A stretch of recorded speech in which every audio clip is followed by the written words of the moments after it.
So the cost expectations and everything, I'll just leave it to you to read up, and all these are the things that you will be doing for the exams. For today's session, I really want to run through the course objective, and in this part of the module 3, you will be required to draw up. I'll be going through the process to request for drawing up an RFP for DR project, how to draw up a DR plan, how to conduct tests for the different components of a DR plan, and how we can integrate the crisis communication and management into DRP. Okay, this is something interesting, and disaster recovery and business continuity is something very exciting. So yes, it has always been something that is more lively in the technology world, and we always call to actions, doing things like emergency SWAT team, incident response, 24/7 standby. Everywhere you go, you need to be connected, and you need to be in the tune of what is going to happen next. So you're always prepared. I always felt this excitement, even if for service providers like IP service server one, then you'll be looking at things, how I can be more ready for my customers, for your customers, and how operationally you want to be prepared, so that when customer push the green button and activate DR, and how are you going to respond? What is the run book that you have to step by step implement and carry out the services for the clients. So this is something has been inside us as vendors for a long time. And right. So we know that in DR planning methodology, the project management portion is something that is the management people, they will have to give you the whatever support and commitment in terms of things like financial support, time, and also personnel, so that you are able to carry out this planning process much more smoothly. So without all this support, I think you will face a very difficult challenge. In today's training, you will see some of these topics that we're going to discuss on things like handling objection. What are some of the objections that you will face? And some of these objections really, in Hokkien terms, is like very big tick because it's very frustrating. Some people that don't support what you believe in, it is actually a very uphill task. Okay, so through my experience, and I'll tell you a little bit more stories as we go along. Okay. So the lesson objective, we have to understand the needs to present to the executive management. These are the people who will be the figurehead and says that when the boss says something and say do it, that everyone have to follow. Okay, if the boss is not a believer, and I think that the people down the line will not take this project actually seriously. So if the boss says so, and usually he put his authority and resources and his backing, you'll find that to carry out this project, to obtain success is much easier. It's going to be easier. So how are you going to plan? Well, after you get approval and everything, how are you going to plan for the project to take place? What are the factors to consider so as to make sure that the project is successful? And we identify those things that is critical and useful to be included in the proposal. So RFP, as you know, in any organization, let's say you have a requirement. So in government term, they throw out tenders, correct? Tenders, so that they invite vendors to study the environment, to make sure that they construct a solution and approach. They put in all the services costs and then tell you how much it's going to cost, how are they going to carry out the project, and then from a customer's angle, as the people throwing out the tender, how are you evaluating all the proposals that is actually given to you now? Okay, so all this they have certain structure, certain things that has to be included in the proposal. Dr. Go, I think the last time I had a conversation with him, there is some form of a template that he may be able to share. I'm not sure whether these are in the eCampus or in some of the resources that is able to find online in BCMI portals. So okay, the templates are actually in the pre-reading material. So it's not a template. It's actually in the RFP template, part 1, part 2, is actually in the pre-reading. So when you're doing an RFP, actually a lot of organizations do RFP very, very differently. But what we have done is these are the 20 things that you must be in the RFP. And then this describes what's the requirement. So template, we just transfer the templates, the main headers into the pre-reading. Okay. So it's part and parcel of the pre-reading. Okay. Okay. So I leave you guys to go and read through the the guidelines, and then what are some of the critical items or must-have item that is in the RFP. Okay. If you're not intending to throw an RFP, for example, to invite external vendors or to tender to quote or whatsoever, then you're doing this project internally. You also need to so-called formulate some a kind of proposal internally for the management team to consider what is DRP all about, and why is it important? Why must I actually support you in terms of financial, in terms of time, manpower, and as well as their involvement? Because as some of the management team, they are head of departments, and they represent the whole business itself. So they will have to contribute their time and knowledge or business processes, whatever that is actually critical in their department, in the overall planning process. Not that I just give you the money and you just wash hand and expect the cake to be baked and everything nice and tasting nice. Yeah, their involvement is very important, because at any one time, if things go out of line, they should be able to identify and to bring it into perspective, lah. All right. So we will appreciate some of the common objection, attitude, and misconception towards the DR proposal. So these are things about handling objections. Okay. The DR proposal, as what I mentioned, is to gain commitment for the entire DR project. You need the resources, you need the power, you need the bosses to say, hey, if you don't do these things, that's you're gonna have trouble, because if the boss says so, then normally the people will have to follow the direction, as well as the orders of the bosses lah. So you have it actually to gain commitment, and also that to tell the people involved in the DR project that we have the resources, we have the time, and the commitment from the management team to make sure that this thing is actually successful. To seek approval to commence the DR project. Okay, when is the best time to do it? To present key trust like green button start for machinery. I mean, who is actually in charge of the activation, and then how do you activate it? When do you trigger it, and etc. So things like that. We may be going to that a little bit later. So jumping the gun a little bit, it's just relating some of the experiences that I have lah. So big government organizations,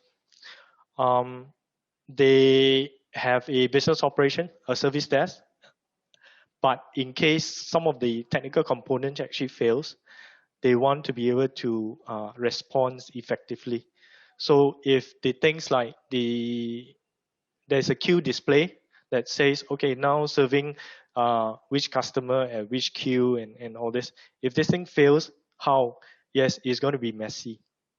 If the appointment terminal actually fails, that one is going to be a problem. So this is what they call business operation continuity planning, and it has a lot of departments actually involved, and it is critical to an organization, a government service center, something like that. So there are a lot of public people actually going to these places. Um, in a sense, if things go haywire, it doesn't work, it's going to be very messy because they are servicing like um, 50 customers in half an hour kind of stuff. So imagine when the appointment actually starts, the queue will be very long, and it's going to be very um, messy at the service center. So all this continuity planning is actually in place before everything starts. So we already have an exercise to plan what are the scenarios that that what are the scenarios so that decision can be made in peacetime, not in wartime. Decision like when do we call for an activation, when do we need to fire up a emergency resource, whether is it for business continuity or for disaster recovery, decision have to be made in peacetime. Because wartime, this is just an experience. You have a lot of people who say that they are in a management group and they feels that certain things need to be done certain way without considering any other things, and says that this is the logical way and let's do it. Ended up it may not be the right way to do and to perform the recovery or handle a situation. So it is in peacetime when we had the chance, when we're doing the disaster recovery plan or business continuity plan, that's when we think properly. Say by doing this, what is going to happen? Before doing this, what should I have first? And then when do I actually need these things to be activated? So all these are very important. When certain of these conditions are met by default and everyone agrees, this will activate the DR.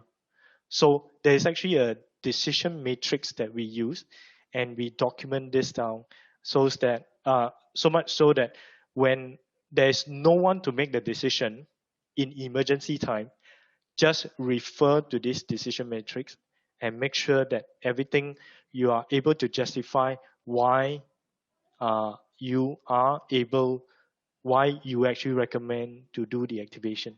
That is because decision has already been made in peacetime and not wartime.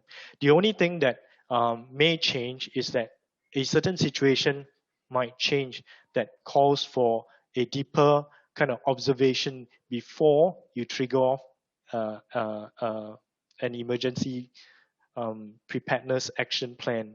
So that kind of situation um, is the X factor, something that is actually unknown, but is sometimes a gut feel that certain things hold, although the time to actually recover from this fault is more than 8 hours, for example. That is the trigger point.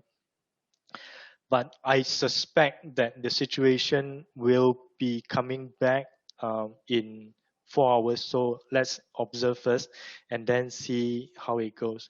So true enough, there are information that you're gathering from the ground, and things are improving. There is confidence that you'll be up in the 5th hour, for example. So triggering a disaster recovery plan at the wrong time may lead to a bigger kind of disaster sometimes, or a bigger disruption. Clear so far? Huh? So clear is that decision peacetime, you do the planning.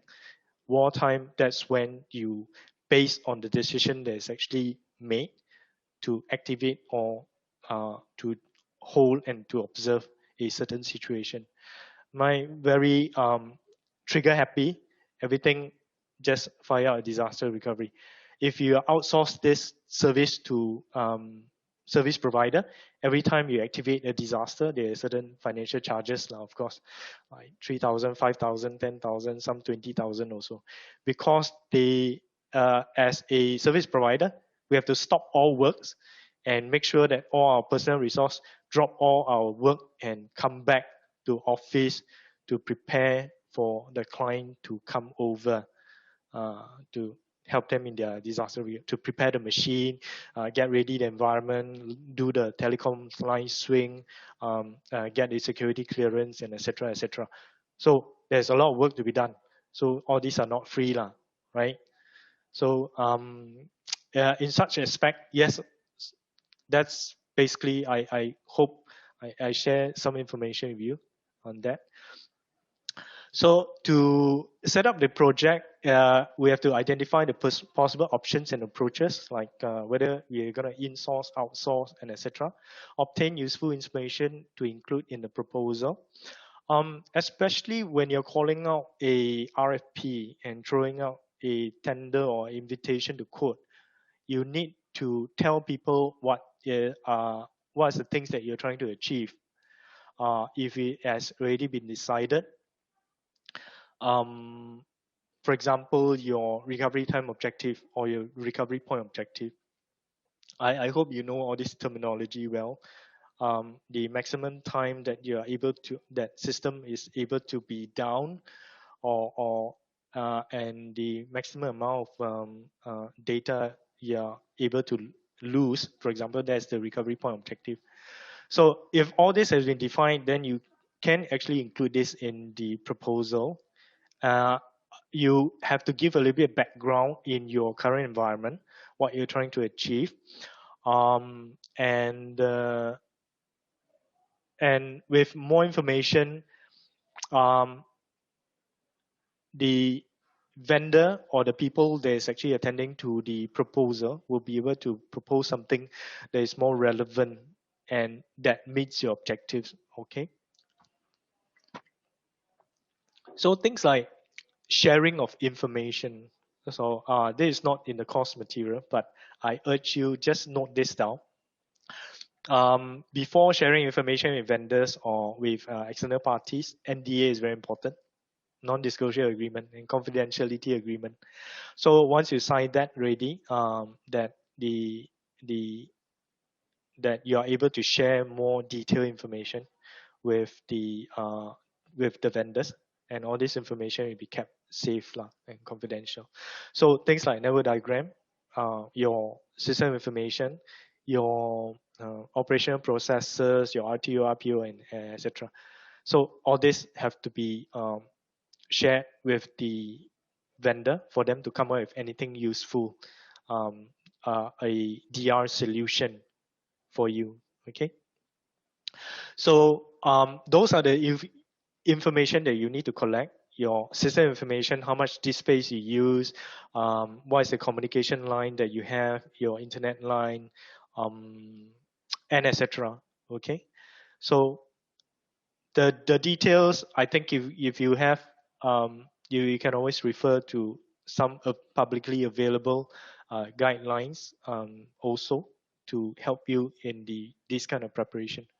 So when you present these things to management and to get the resources, just be prepared for the objection. You're talking about the attitude of the management team. Some of them may agree, some of them, yes, I agree, but I don't have any money for you. Then that becomes a problem. Or some say that, okay, yes, please carry on ahead. The force will be with you, but I'm going to wash my hand. I'm not going to do anything. That is also a letdown somehow. So all this, the proposal, some of them are thrown out to actually gather some budgeting as well as costing. Before management can actually agree with something, they need to know how much it costs. If they know it's going to cost a lot of money, then